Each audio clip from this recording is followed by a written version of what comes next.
You ni, sempena Hari Guru kan, 16-11 Mei, dah tak lama ni, bulan 5 kita ada Hari Guru kan. Okey, sempena Hari Guru, Ira nak belanja. Okey, tak kira cikgu ke bukan cikgu, sesiapa yang tengok video ni, you all, okey, Ira nak belanja sepasang.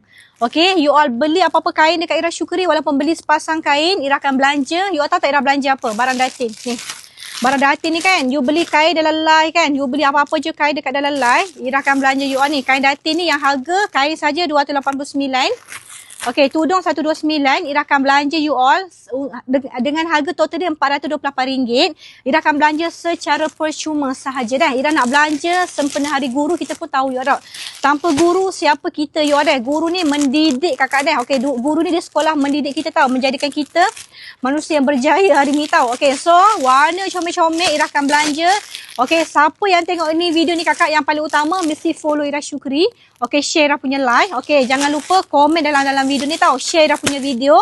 Okey, follow Ira Syukri tahu. Ira akan belanja. You beli apa-apa kain, beli apa-apa je dekat Ira Syukri, Ira akan belanja untuk barang dating yang berharga RM428 secara percuma, pakai dengan tudung siap-siap. Nak ke tak oseh kakak? Cuba komen sikit. Nak ke tak oseh? Siapa nak? Siapa tak oseh? Komen sekejap. Masya Allah, cantik ya deh.